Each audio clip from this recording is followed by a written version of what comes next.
Lorri Hunt has been implementing and auditing quality management systems to ISO 9001 in diverse organizations since 1994. She's an active member of the U.S. tagged ISO TC 176, and she currently serves as the head of the delegation for ISO TC 176 Subcommittee 2. Lorri, take it away. Thank you, Laura. Today's webinar is on the topic of sustaining your QMS after the ISO 9001 2015 transition. One of the things that we have observed as we have went through the transitions is there's a lot of organizations that have approached this from a minimal standpoint. So what we're going to do today is walk through and talk about some of those new requirements in the standard and how to sustain the methods established to implement them after the transition. It will even provide some techniques on what you may want to be doing from an auditing standpoint so that you have an understanding of how to create a system or help with through audits, how to sustain. So as I mentioned before, many organizations have taken a minimalist approach, and I think if we flash back to the year 2000 when a lot of organizations were having to make significant changes or they were unsure about how to approach certain processes such as the process approach or things that were just really new, it has been difficult for some organizations to truly embrace some of the changes and understand how to get a repeatable approach. And what I mean by having a repeatable approach is that many organizations have met the intent of the standard going forward or will meet the intent of the standard for their transition audit if they have not completed one this year. But will they be able to do the same thing next year? Will it be the same process? Or have we kind of put together a few things that we think that meet the intent of the standard, but haven't really went down that path of looking at it from a standpoint of sustainment over time. So repeatability and the new standard or revised standard are really linked to some of the key changes in the standard, and we are going to outline those today and talk about those. And of course, the majority of those changes relate to context of the organization, the relevant interested parties for the organization, what's the scope of that QMS, organizational knowledge, management commitment, and risk and opportunities, and then finally management review. So we'll break each one of those requirements down and talk about at a high level what the requirement really means. We're not going to go in depth on how to apply it. We're going to talk more about the sustainment of the requirement after it's been implemented. So from a high level, clause 4.1, understanding the organization and its context, when we look at that particular requirement in the standard, we're looking to determine the external and internal issues for the organization, and then we're going to monitor and review the information about those external and internal issues. And the whole gist of these external and internal issues are those that are related to achieving the intended results.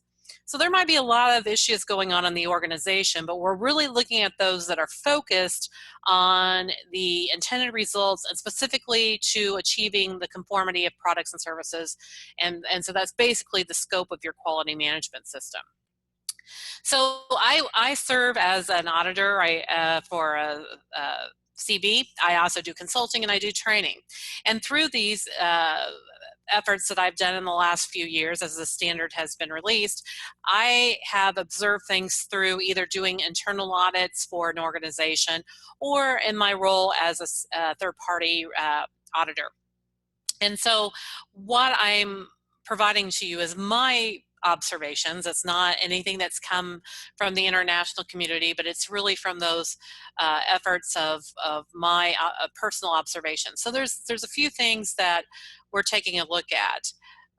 One of the first things that we're seeing is that organizations have implemented this requirement without really engaging management. So in essence, they meet the intent of the requirement. They've taken what management has in certain places, but they haven't really engaged management in a process. And I think that's going to make it very difficult for repeatability. There's still a certain number of organizations during audits that are saying it could be this or it could be that, which is an indication to someone auditing the system that there hasn't been really a thought put into what is the process we're going to be using, and is this what we're going to look at in the future. So as an auditor, that's a really good indication to be looking at to see if there's something that's going to be sustained, is there could be aspects of that. There's confusion with internal and external changes, or specifically just changes to the quality management system. The 2008 version of ISO 9001 indicated that there were, you should discuss changes to the quality management system.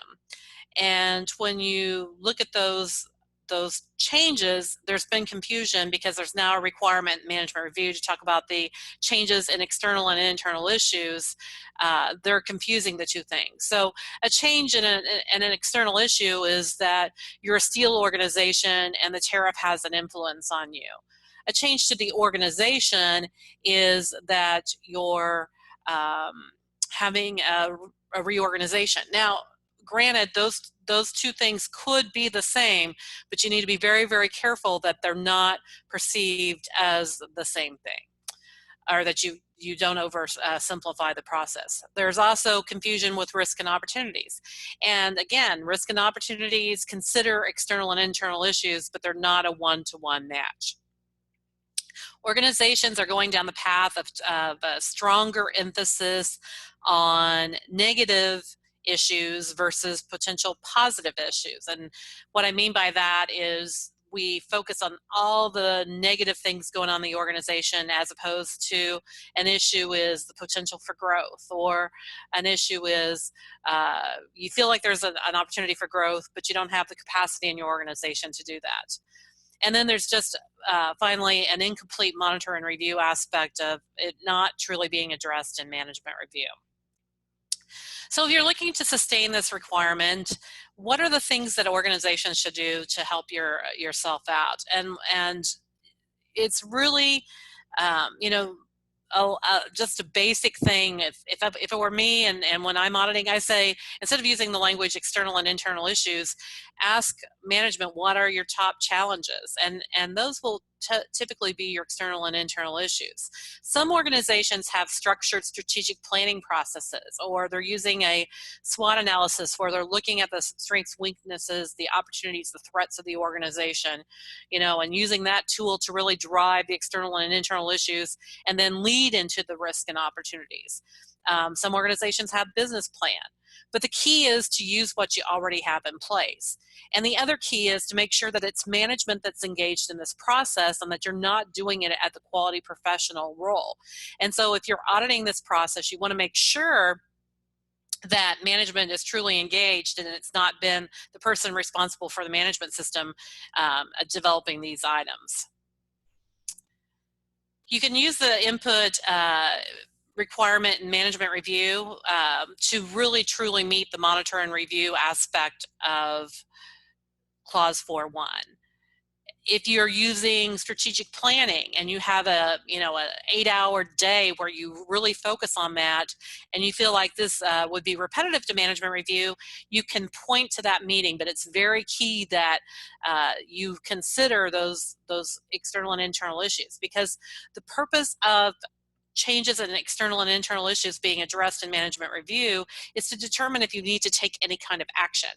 And monitor and review of external and internal issues is not something you would necessarily have to be doing daily, but you should be aware, and your leadership management should be aware, that these changes need to be taken into consideration when something happens in the world. And perfect example are to consider when a tariff is put onto steel, how does that affect your product if your product uses steel and you're looking at increased costs potentially. The next aspect we want to discuss in ISO 9001:2015 is understanding the needs and expectations of interested parties. Just at the highest level, we're looking at the aspect of the the issue of relevant interested parties and requirements of those relevant interested parties. And when it comes to ISO 9001:2015 and the management system, we're only looking at those um, relevant interested parties that could affect your organization's ability to meet products and services. And so there could be a lot of people that are interested in what you're doing as an organization, but in reality, you're looking at the aspect of truly the organization, the supplier, the customer, regulatory agency. They're very, very defined. And it says you have to monitor and review those. Now, keep in mind there's not a documented information requirement here, and there's not a requirement that you technically discuss relevant interested parties or the requirements in management review. With that said, this requirement has probably been the least formally adopted. Yet during interviews through audits, you can determine if an organization knows the relevant interested parties and potentially even the requirement. But the fact that there's no documented information makes this requirement difficult to demonstrate that it's going to be repeatable. Would you get the same answers from every person that you interviewed? Would you get the same answer next year when you come back, unless, you know, or unless there was change? It's really hard to understand in that aspect how that would work and if it's going to sustain over time. So if you really are looking at a good way to do this, and keep in mind, this doesn't need to be complicated. There's no requirement to discuss your relevant interested parties in management review, but a lot of organizations choose to do it that way, or they include in their SWOT analysis or their strategic planning consideration of the relevant interested parties. And what I like about the aspect of that is that it captures a lot of it, but it may not capture everything unless your strategic planning process has a strong focus on employees. It might miss that key group of employees that has an impact to the organization. How do you know what the requirements are for these different relevant interested parties? Well, if it's regulatory, you know, you need to be very, very careful about how you're capturing those regulations and those specific requirements that are required to be followed. If you're looking at it from a standpoint of just customers, you have customer facing meetings where you get some of the requirements, your contract review process, or your design review process when you're looking at specific requirements for products. But it's very important to remember these are the requirements for all of the relevant interested parties, and they may not just be limited to the product, so you don't want to go down that path. If you're a larger organization, your organization would have a compliance or a legal department that most likely is managing a lot of those relevant requirements for the organization. And again, like, it's not a requirement that you would do it, but if you're looking at a good way to sustain and you're looking for repeatability, a quick review and management review of your relevant interested parties, in particular, right before you would talk about your relevant interest, external and internal issues. So technically, you could not write a nonconformity for someone not addressing relevant interested parties in management review, but they have to be able to demonstrate that they've got some aspect of monitor and review in place without that, and it may be difficult. So again, strategic planning, relevant and management review are two of the good ways to sustain this requirement over time.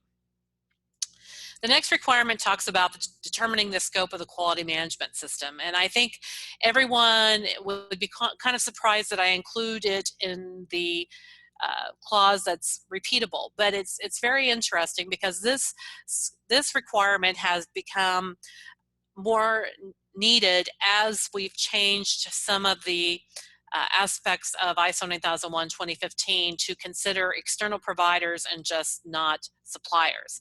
And what I mean by that is that some of your processes may be performed by a corporate headquarters or by a sister plant. And when you're looking at those two different aspects of that, it's important to understand that that changes the boundaries of your quality management system. So why something may have been determined to be an exclusion in the past, it's determined to be applicable in today's environment, but you may not have complete control over it. And that's when the boundaries of the quality management system become very important. And that's the very first bullet that we have here. When you're determining the scope of your quality management system, you need to look at those external and internal issues we just discussed, the relevant interested parties, and what products and services of the organization. All the requirements apply unless you can determine that they don't apply, and when they don't apply, it cannot affect your ability to provide a product or service. So things like competence, which is related to employees, or management commitments, those things cannot be excluded. Clause 8.5, which is control and production service provision, even if you're a service organization, that cannot be determined to not apply. So what are the things that we're seeing most often? There's not always a sufficient justification for when specific requirements do not apply. The boundaries and the explanation of controls is done at a very minimal level. And this is the one that we discussed just now. But I wanted to emphasize again that I feel like it's going to be the problem with repeatability. And the reason for that is if you have something being performed by an outside provider, external provider, corporate headquarters, you need to be very clear in how you define those relationships. And the scope statements are vague. And what I mean by that, a scope statement might say, we provide products and services that meet our customers' requirements. What the standard is really looking for, and if you're an auditor, what you need to be looking for is what are the specific products and services that are being provided. Is it a design service? Is it a flow meter? Is it whatever it might be? The specific product that's being provided needs to be defined in that scope statement. And it does have to be maintained as documented information. How do we sustain those? Previously, the scope of the quality management system was part of the quality manual requirement, and we know that that requirement is not a hard and fast requirement in the standard anymore. The standard does require documented information.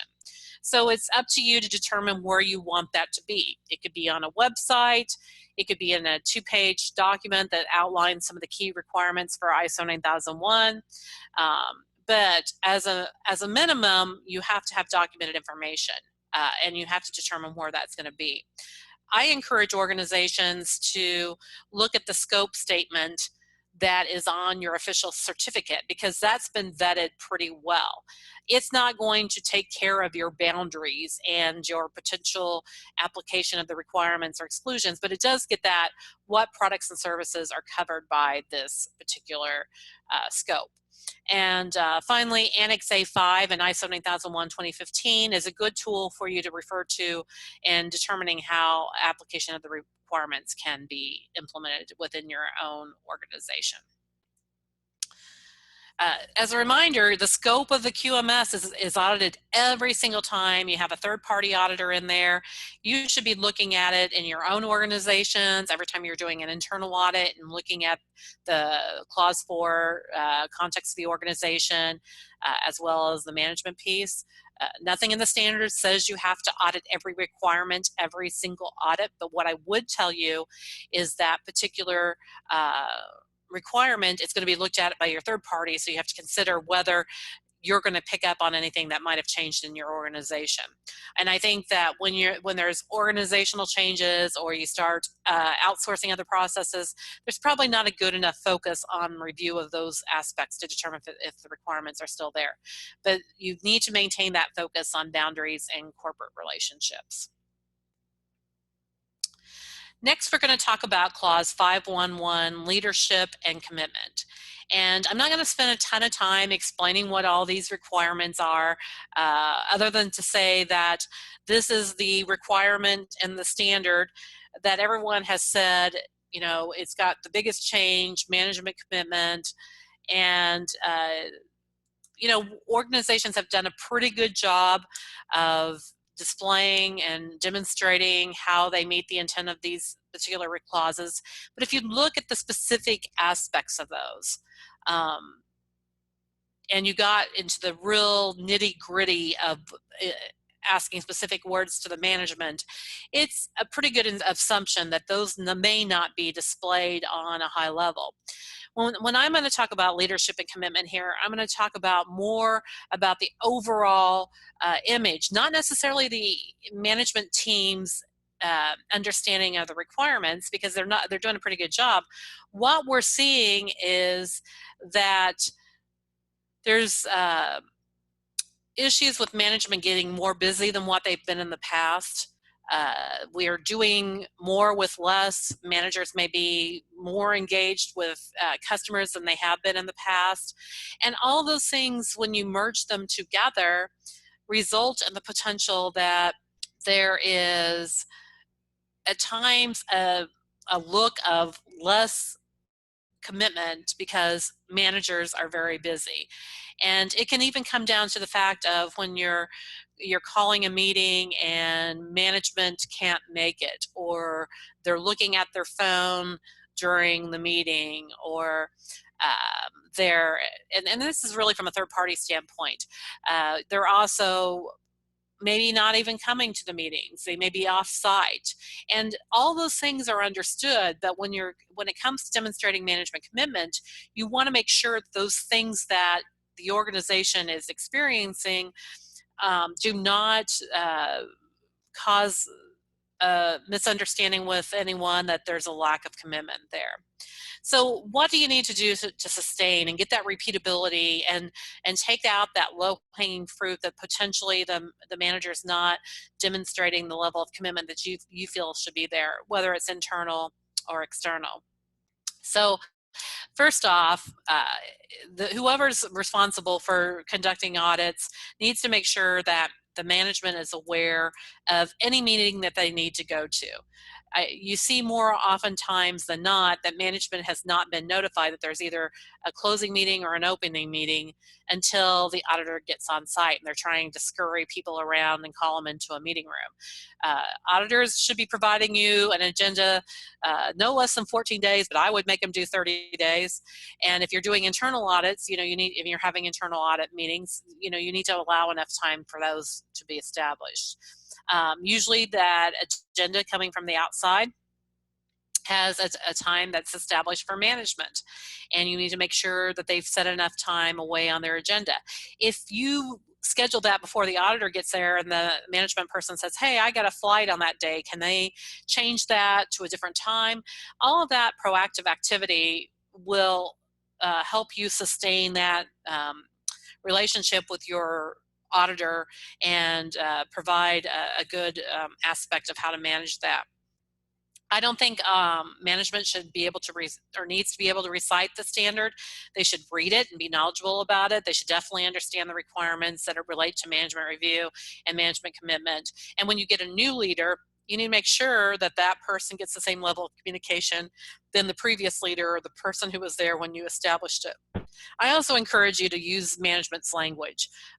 The ISO standard uses very specific, what I call quality geek speak. And if you start talking about external and internal issues, or if you start talking about conformity of products and services, instead of something that they would be familiar with, instead of using quality objectives, you talk about your KPIs, making sure that they understand that what ISO 9001 is doing is just taking what probably they're already engaged in and making sure that it's all there in place. I know it's the second bullet on the slide, but I want to conclude this slide with saying, if a manager or a leader cannot be there on site, make sure that they offer to call in. There's a lot of things that go a long way with showing that commitment. Even if the auditor says, hey, I've got everything I need here, I don't need for them to call in, that offer will go a long way. But some very, very small things to make sure that management is engaged, because that's one of the things that, from a commitment standpoint, that's becoming more apparent is just the distractions that leadership has to deal with on an ongoing basis. 6.1 is another aspect of this, and I apologize. I have the observations from the audits first, so I'm just going to bounce down real quick, and I thought I had them in there, but I'm just going to speak to them, and then we'll go to the observations. When we look at this particular aspects of the requirements for actions to address risk and opportunities, we're looking at the risk and opportunities, and you need to be very clear that the word opportunity is there, and don't forget about it. It's very frequently not understood. And so the basic requirements say you're going to identify, determine what your risk and opportunities are. You're going to take action to address those risk and opportunities, and then you're going to determine if those risk and opportunities are effective, and you're going to take action on them based on the potential effect of that risk or opportunity. Few things. We've already talked about that there's too much of a strong focus on risk and not enough on opportunities. There's also too strong of a focus on product and not necessarily the management system. So you might say, here's the risk with this product, which are managed through FMEAs or whatever method, but what's the risk to not being able to attract employees to your organization because maybe your pay is not as good as other organizations? What about the potential that you're having a competitor come in and they're making it more difficult for you to get work?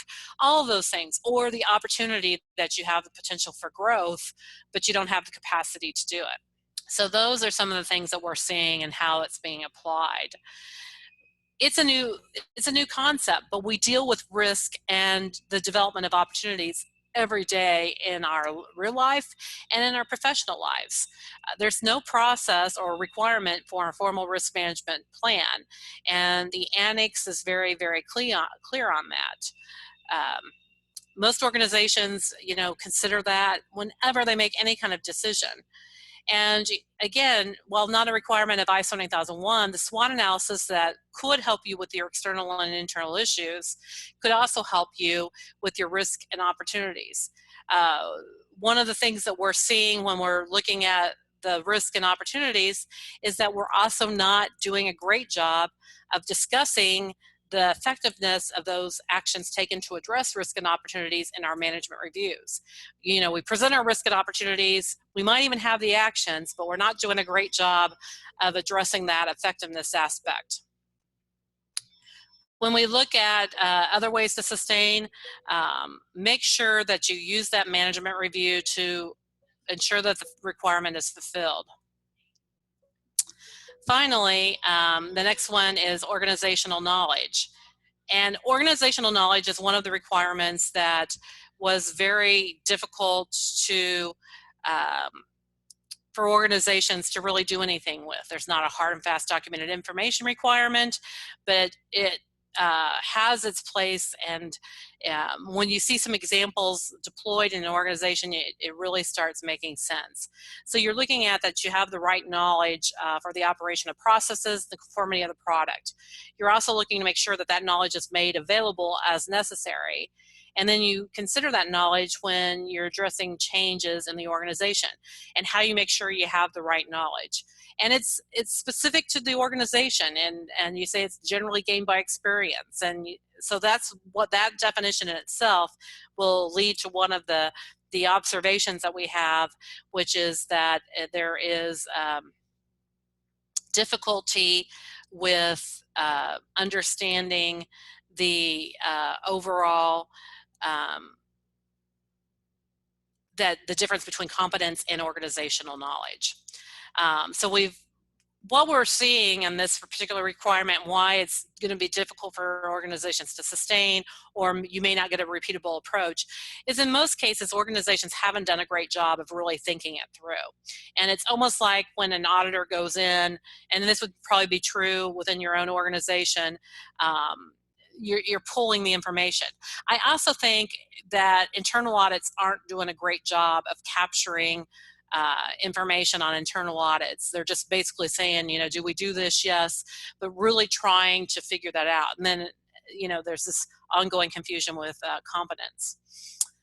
The internal auditors need to ask management how this requirement is met during audits to help ensure effective implementation. Competence is defined as the ability to apply knowledge and skills to achieve the intended results. Knowledge focuses on the organization. Competence focuses on the persons of the organization. So I can be a person who is competent as a welder, but I don't have the experience and the knowledge as a welder who's worked there 2 months as the welder who's been there 2 years and has seen certain types of steel react in a certain way, or the humidity causes some kind of issue. And so that organizational knowledge, how do you pass that on to the person? Organizations need to understand the requirement, and they need to know how they're going to answer that instead of using that pull method. And what I would also add in that regard is, look at succession planning. Look at the things that you're already doing, and then look at the knowledge, the processes you're going through to maintain knowledge. Procedures are another way of where you keep and protect the knowledge of the organization. The last clause that we're going to discuss regarding sustainment is management review. And the key with management review is there are some new requirements that exist there, changes in external and internal issues. Remember, I said this is one of the areas where it's being confused and the wrong one. The aspect of adequacy of resources, that was only considered as an output last time. Effectiveness of actions taken to address risk and opportunities. Performance of external providers, that was only in the previous versions of the standard considered under analysis of data and was not a hard and fast requirement. There's also these words here that say including trends. So when we look at those outputs, it's a little bit different than what we've seen as well. You're looking for improvement opportunities and the need for changes to the quality management system and what resources you might need to do that. So what are we seeing from an audit standpoint? Well, if you haven't transitioned yet and you haven't scheduled and you haven't done a management review to the new requirements, that's one of the things that we've seen most frequently. We've also seen issues where lump sum data is being provided for external providers, which means we only have a snapshot of all of our suppliers and they're 80% on time. And you don't know the supplier or the provider that is 60% on time versus the supplier that's 100%. The differences and the changes in external and internal issues and effectiveness of actions taken to address risk and opportunities is very weak. It's going to be hard to repeat because it's just basically a couple slides that have been put in there to try to meet the intent of the requirement. And then continual improvement and opportunities for improvement is discussed in a very vague manner. We don't tend to do a very good job of talking and analyzing the data in management review. It's more of a snapshot, and here it is, and we're going to manage everything else separately. So just keep that in mind as you go forward. When we look at sustaining these requirements and how they all fit together, ensure that the management review you're doing is for your organization and not auditors. We tend to see a lot of management reviews that are meant to check the boxes, and we've got all this stuff talked about, and yet there's other meetings that could be used. And I always say, if you want to get good sustainment on management review, look at the requirements and then go to management and say, I feel that you're not happy with the structure of this. Here's things we need to know how to discuss. How do we do this? And some organizations will say, well, we talk about providers in this meeting, and we talk about the quality objectives in this meeting, and we talk about internal audits in this meeting. But the whole purpose of management review is to look at that data kind of together. So thinking about, how do you take those other meetings and summarize the data in management review? And that will help you sustain, because if you can get management engaged in the process, they're going to be more likely to help out with that. Nothing says it has to be a face-to-face meeting. You can write a report that addresses all the inputs and deal with it there. If other meetings are used to address specific inputs, make sure that you put the link in management review or you specifically analyze the data, because if you don't do that, it's going to make it less apparent that those items are discussed. So I'd like to thank you today for participating in the webinar, and I'm going to turn it back over to Laura. Thanks, Lori. This ends today's presentation. Thanks for watching.